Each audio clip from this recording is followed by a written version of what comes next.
E o tarifaço está no vai e vem, na corda bamba, né? O presidente lá dos Estados Unidos disse que ia cancelar o tarifaço contra a China, que está no valor absurdo aí de 145%. Ele disse que ia diminuir para 50%. Isso tem gerado muitos conflitos, né, entre os países mais poderosos do mundo aí contra o mundo, né? Então o tarifácio está castigando aí os países, levando a muitas preocupações, né? As cadeias de suprimento estão sendo, digamos, atordoadas, né? Golpeadas aí pelo tarifaço. O Bessent, lá, que é o secretário do Tesouro dos Estados Unidos, está agora literalmente implorando para que compreendam que America First não significa América alone, né? América primeiro não significa América isolada e sozinha, né? Mas será que nós teremos um desacoplamento efetivo do mundo anglo-saxão estadunidense, né? Que é o mundo sionista protestante, né? Do mundo milenar taoísta, confucionista e socialista, que é a China, haverá um desacoplamento e nós viveremos num mundo efetivamente bipolar, com a área de influência dos Estados Unidos e a área de influência da China. Parece que isso vai ser uma tendência aí ao longo, aí, pelo menos até meados do século XXI. Então, pode-se fazer esse prognóstico. Esperemos que a gente viva num mundo bipolar sem que seja necessário uma guerra mundial, né? Que parece, que eu acho que é balela, né? Essa história de que a Europa está se armando, isso não sai do papel, pessoal. Essa coisa da Europa está se armando e não está se armando. Pelo menos ainda não está. Ela está em vias de usar lá o PIB, né, dos países que fazem parte da União Europeia para tentar, ela, Europa, suprir aí as necessidades de uma OTAN que está cada vez mais também atordoada e abalada, né, pela guerra da Ucrânia, que foi provocada pela própria OTAN, né, pelos Estados Unidos.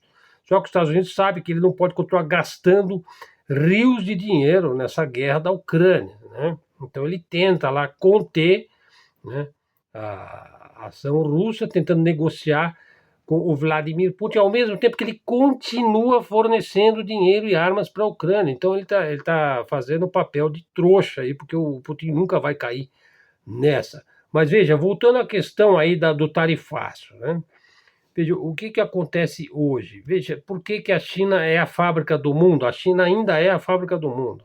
Inclusive, os produtos mais de alto luxo consumidos avidamente lá pela rica sociedade norte-americana, apesar do crescimento da pobreza nos Estados Unidos, ela é ainda a sociedade mais poderosa, rica e consumista do planeta. Veja, a renda per capita do americano é uma coisa absolutamente espantosa, né? Um americano ganha mais de 80 mil dólares por ano, né? Quanto que dá isso? Pessoal, é muito dinheiro, né? O salário médio aí de 30, 40 mil reais por mês, na média, né? Você veja, a China está ganhando aí 15 mil dólares de renda per capita, o Brasil pode ganhar 10 mil dólares de renda per capita por ano, dá um pouquinho menos de $1.000 por mês, né? 800 dólares por mês, né? Dá 4 mil reais em média. Sendo que, na verdade, nós temos um país onde 60% da população ganha o salário mínimo, né? Ganha salário mínimo. E 50% vive assim, com muita dificuldade, né? Então, assim, quando eu digo isso, o indivíduo vem me dizer que o Estado está inchado. Veja, mas tem muito lugar que não tem Estado, né? Bom, eu vou voltar sobre esse tema.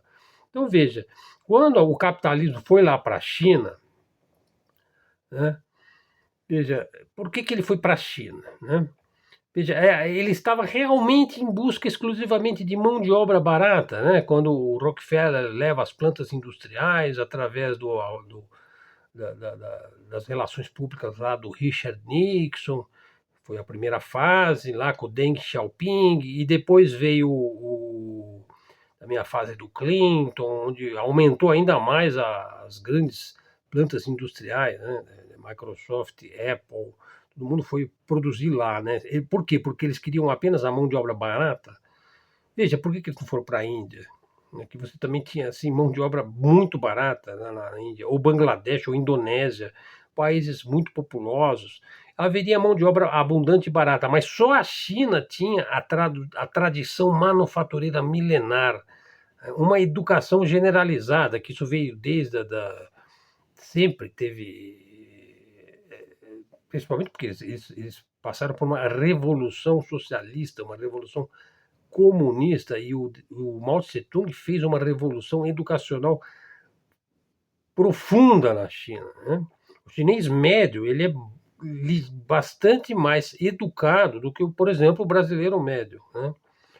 E ele tem uma coisa que vem, que isso aí não se ensina, né? Que isso aí só milhares de anos ensinam, que é a disciplina e um perfeccionismo absolutamente inigualável. E uma população grande. Ou seja, ele tinha qualidade, né, em termos de mão de obra, e tinha quantidade. É tudo que os capitalistas queriam, né? Detalhe, pessoal, isso aqui pouco se fala, né? Veja, a China é o país onde mais tem greves no mundo. Tem greve o tempo todo na China e os trabalhadores sempre conseguem melhorar o seu salário. Isso a mídia ocidental não conta isso daí, né? Veja, e os salários foram crescendo ininterruptamente, desde a fase que o pessoal fala aqui que tinha escravos nas fábricas, né? Mas assim, os salários foram crescendo ininterruptamente. E também o consumo, isso foi fazendo surgir uma classe média cada vez mais pujante e consumindo cada vez mais. Aliás, o consumo pode ser uma saída para a China, né? O consumo interno, né? Dessa pancada que ela levou dos Estados Unidos, porque está tendo já o desemprego também já existe na China, né? Começou aí na época do primeiro governo do Trump, começou as pancadas, aí os tarifaços, né, para tentar conter o avanço assim, tremendo, né, da tecnologia, a explosão tecnológica na educação superior, né, nas tecnologias críticas, enfim. Veja, hoje os produtos de luxo mais cobiçados do Ocidente são fabricados lá na China. E o famoso modelo chinês de produção hoje se desloca para a Índia, que é quem mais está crescendo, o Vietnã, Bangladesh, Indonésia. Então, o que eles vão fazer? Eles vão tentar manter as cadeias de suprimentos usando esses parceiros, diversificando as suas cadeias de suprimentos. Você sabe, tem até aquele jargão do, do poço ao posto. Quer dizer, por exemplo, o processo da energia, por exemplo, do petróleo, vai desde a extração lá no poço de petróleo até o posto de gasolina, o frentista vai colocar combustível no seu carro. Veja, para você chegar lá do petróleo que está no subsolo até o posto de gasolina, no seu carro e no meu, veja, passou aí por uma cadeia de suprimentos absolutamente enorme, de vários países, enfim, tem toda uma logística aí para poder fazer toda essa mágica acontecer, né? E aí os Estados Unidos vem e mete o pé nisso daí, né? Enlameia tudo isso daí, fala, acabou, as cadeias de suprimentos estão acabadas, eu estou dando uma pancada na moleira do globalismo, né? Então nós vamos ter um mundo bipolar aí na frente, né? Os Estados Unidos, veja, ele vai sofrer bastante aí. Como é que ele vai suprir a cadeia de suprimentos, vai suprir o suprimento, né? Como é que ele vai a sua maneira de falar, né? Como é que ele vai criar do nada, de repente, uma série de, enfim, dentro dessa cadeia de suprimento? Como é que ele vai? Por exemplo, as terras raras lá que ele não precisa, ele vai ter que tomar na mão grande aí do Canadá, do México, ou da Groenlândia, ou lá na Ucrânia, né? Ele não consegue, ele não consegue parar a guerra da Ucrânia. Os Estados Unidos não conseguem, né? Bom, então vamos ver para onde que vai isso tudo, né? Um outro assunto que eu queria falar, veja, agora já trazendo aqui para o Brasil, né? Veja, eu falei um pouco assim, ó. Nós estamos vivendo uma ditadura judiciária no Brasil, né? Uma ditadura judiciária, veja. Aliás, o STF já virou um partido político, né? cujo programa político consiste em ser ditatorial. Veja, o STF manda em tudo no Brasil. O Brasil é o seguinte: nós temos um legislativo fraco, nós temos um executivo fraco e um judiciário absolutamente forte. Então, eu vou até indicar aí o maior constitucionalista vivo é o Ives Gandra, hein? Irmão mais velho do José Eduardo Martins e do João Carlos Martins, que são dois grandes pianistas, né? O João Carlos Martins, dedicado mais à obra de Johann Sebastian Bach, se tornou o principal intérprete brasileiro de Bach no mundo, e o José Eduardo Martins, já aposentado na USP, que foi meu professor aí de mestrado, quando eu estudei a obra do Rachmaninoff. Ele tem um blog absolutamente fantástico e é um pianista absolutamente de uma versatilidade incrível, que toca a obra de todas as épocas, né? E ele tem um blog, né? E lá no blog.joseeduardomartins.com tem essas matérias aí que foram colocadas aí pelo Ives Gandra, né? Que é o maior constitucionalista vivo e que escreveu uma obra em 15 volumes somente sobre a Constituição de 1988. Né? Então você veja, nós estamos numa situação agora em que nós temos lá um ex-presidente numa UTI. Veja, e assim, entra lá um promotor lá e mete na cara dele lá um mandado judicial, né? E ele tem 5 dias para responder. Quer dizer, você não respeita nem mesmo a doença. Não se respeita mais nada no Brasil, né?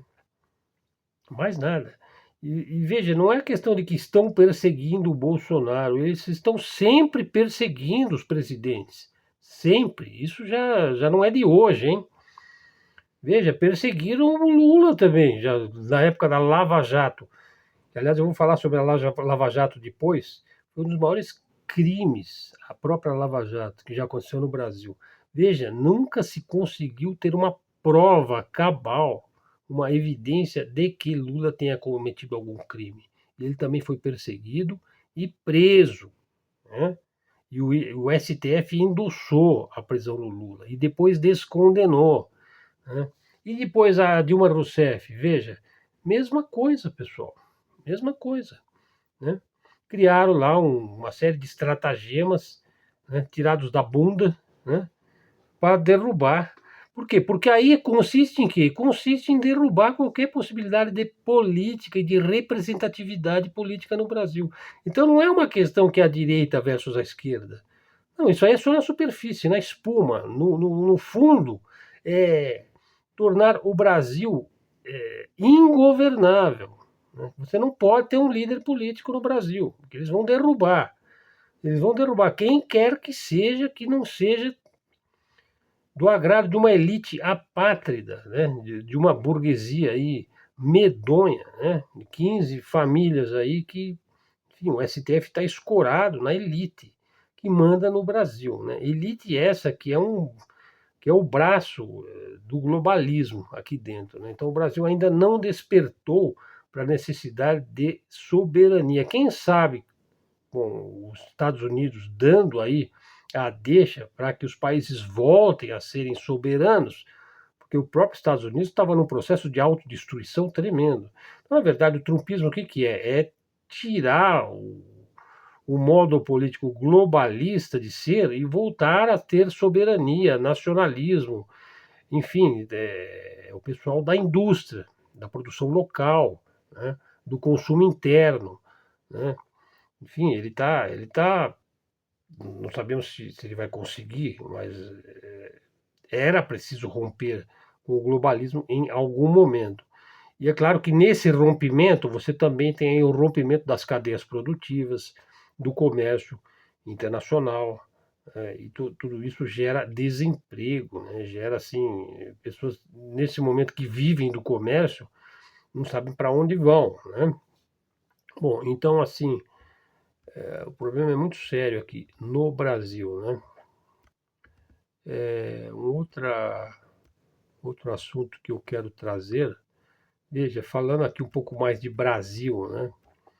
Veja, o linchamento se tornou extremamente comum no Brasil, banal mesmo, né? A gente vê isso muito nos filmes, mas isso acontece no mundo real. e até com muito mais frequência e intensidade do que a gente pensa. Isso ocorre em todas as periferias, em todas as comunidades, vilas, bairros onde não há o policiamento, o Estado, não há organizações civis, não há organização, né? Não há lei, não há civilização ali, né? Ali é lei do cão, né? Às vezes tem algumas ONGs ali que acaba fornecendo ali muitas coisas, né? Que eles precisam ali, né? Então, assim, muitas vezes essas próprias ONGs são dominadas por milícias que você não consegue mais diferenciar de facções, ou facções que são milícias, ou milícias que são facções, as quais impõem a lei do tráfico, do silêncio, da omertá, da proteção mafiosa, né? Nunca faltam dólares nessas favelas, armas americanas, usos israelenses, né? E daí você vê aí os Paulo Cogos, Morgens, três oitões da vida aí, ganhando seus piques aí, né, seus stickers aí nas redes sociais, né, juram que o capitalismo é uma maravilha, esse pessoal. Eles juram que o Bitcoin é a salvação, né, eles são ANCAPs. Bom, o capitalismo é uma maravilha, né? Lá nos jardins, né? No Jardim América, ou no apartamento do vovô, né? Bom, para o povão, pessoal, o capitalismo é apenas a porta para o inferno, né? Bom,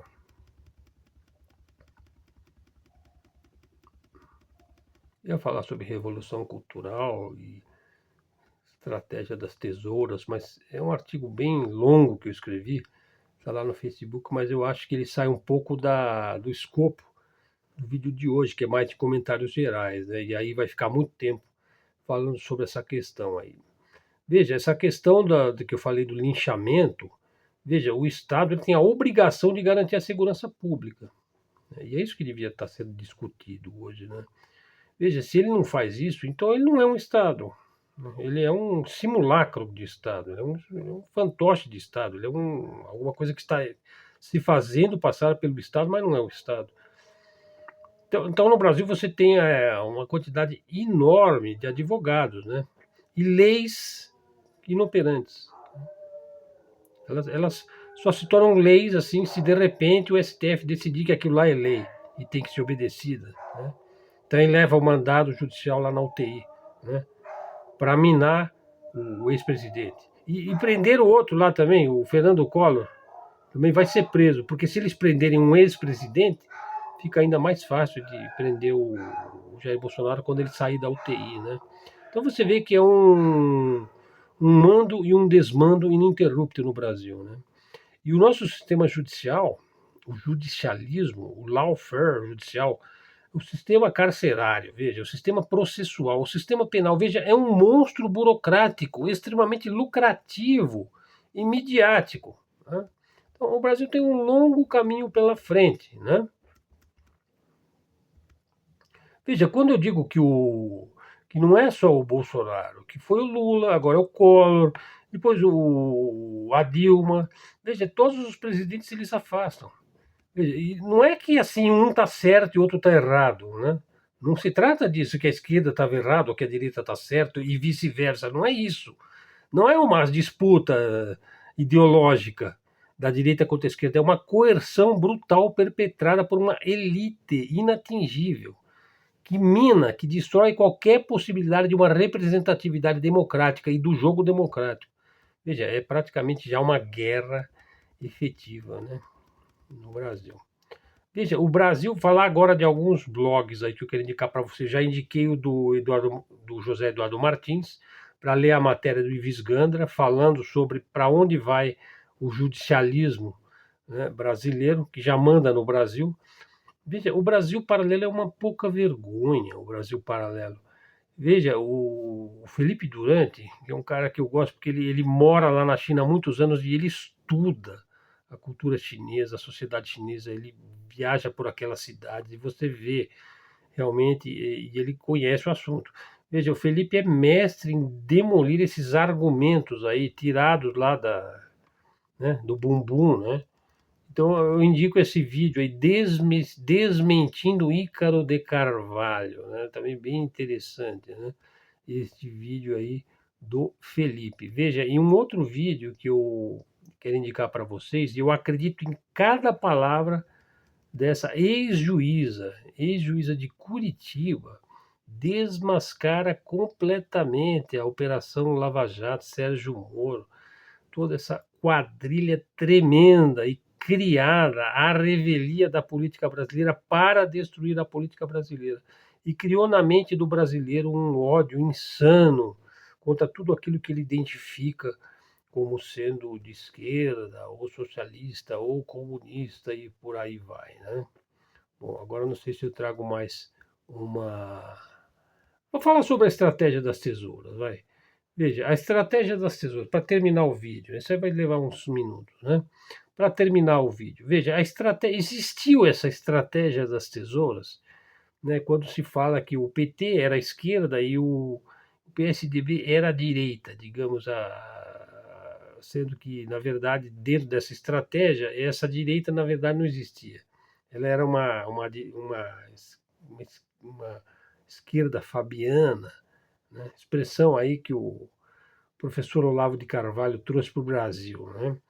Veja, se bem me lembro, começou com Heitor de Paula, né? A Estratégia das Tesouras e o Eixo do Mal Latino-Americano. Veja, livro que eu li lá por 2010.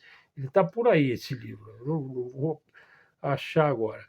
Veja, o Brasil Paralelo, esse bastião neomacartista, né? Popularizou muito a expressão estratégia das tesouras. Veja, refere-se a uma tática em que forças políticas que se opõem ideologicamente são manipuladas por uma inacessível e todo-poderosa agenda comunista, né? Esmagando a alternativa política, a representatividade política e tornando obsoleta a democracia representativa, né? Então, existe realmente essa estratégia das tesouras? Veja, a única estratégia da tesoura que existe é cortar todo mundo, né? Não só a esquerda consentida, a esquerda comunista, a direita também é cortada, entende?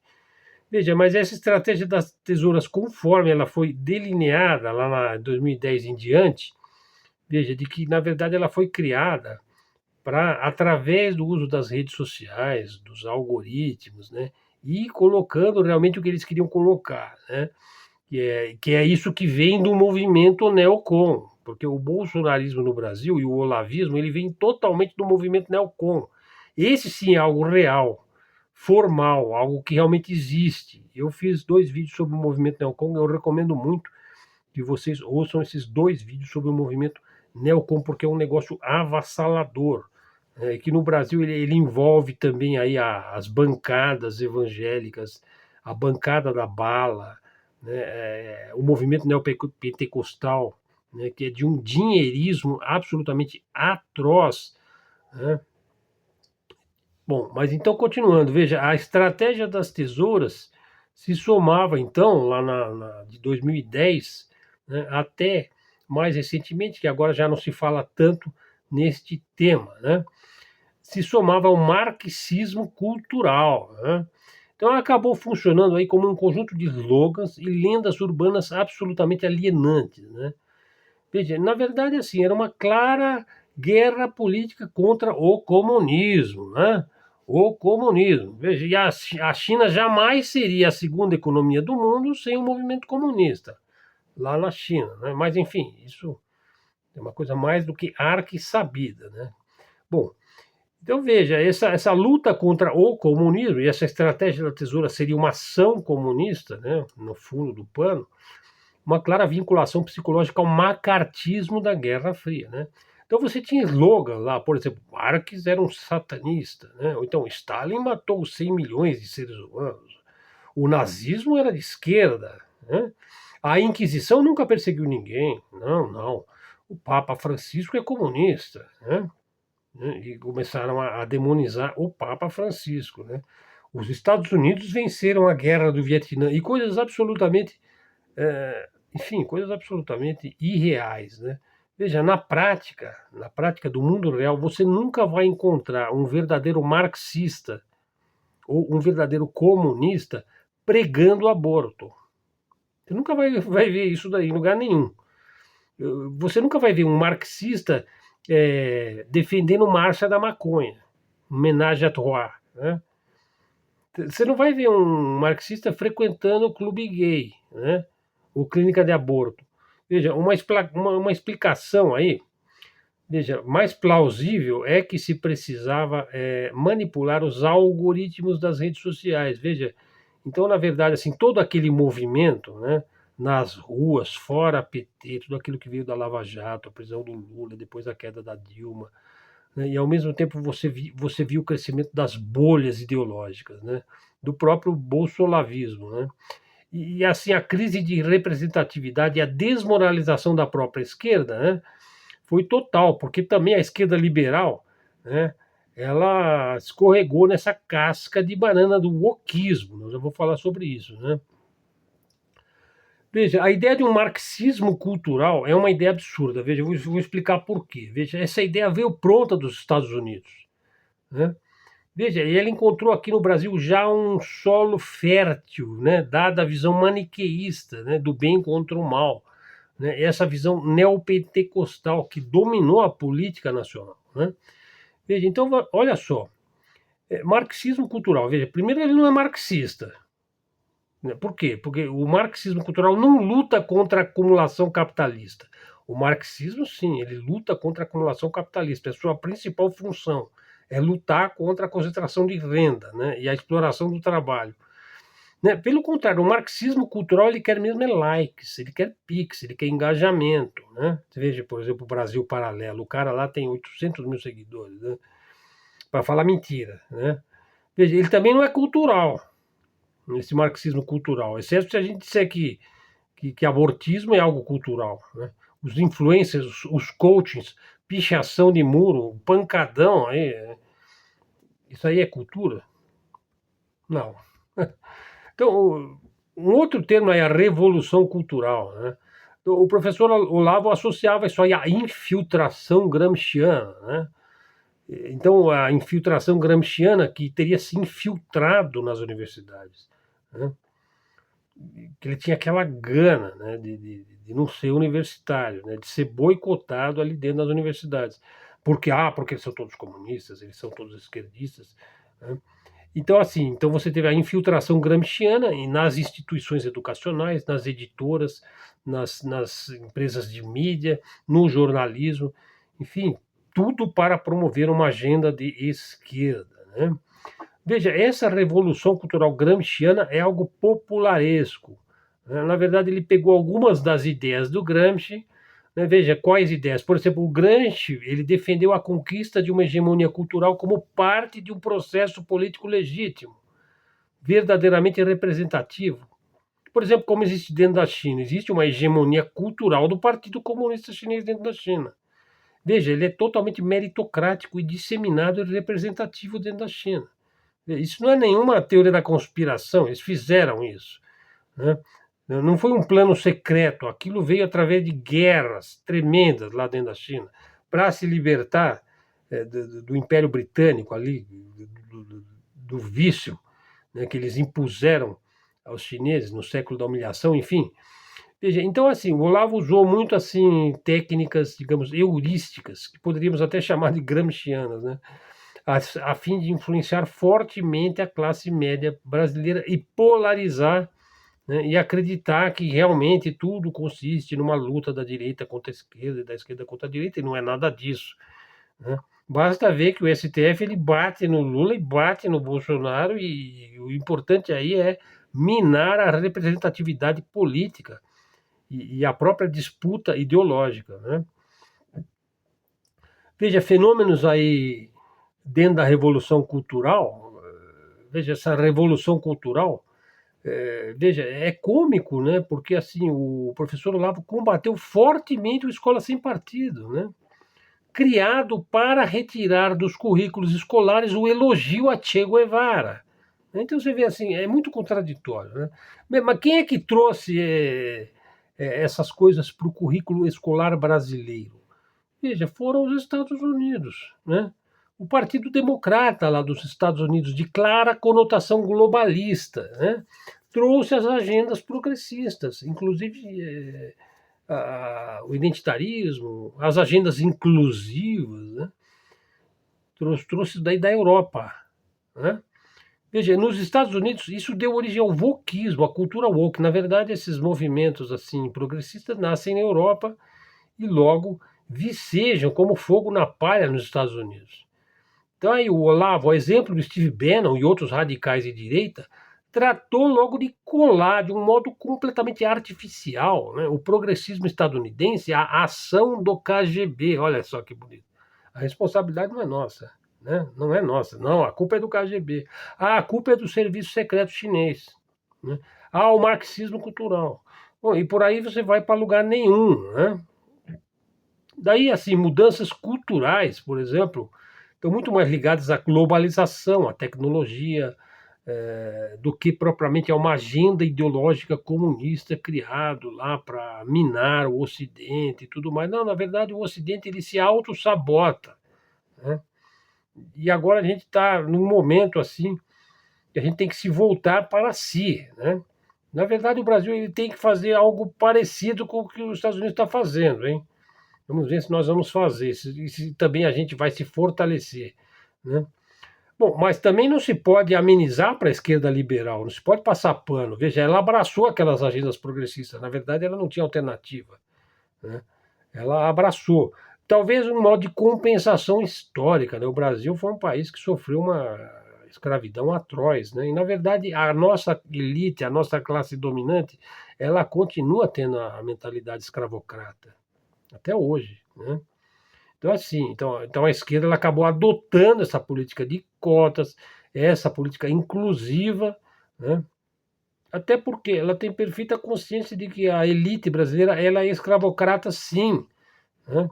E daí, naturalmente, que esse abraçar da esquerda liberal pelas agendas progressistas e wokeistas americanas, né, passou a ser combatida ferozmente nas bancadas conservadoras, né? Nas igrejas pentecostais evangélicas, nas bolhas, né?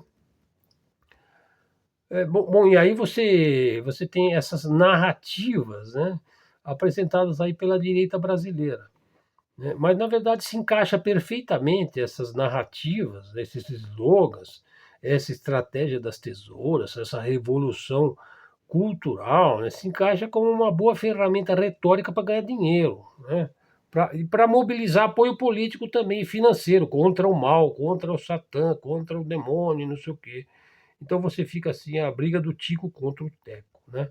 Bom, para terminar a nossa reflexão, vamos dizer, como eu mesmo disse que o STF já é uma ditadura, né? Veja, então assim, o STF ele tem raízes no lawfare Lava Jato, né?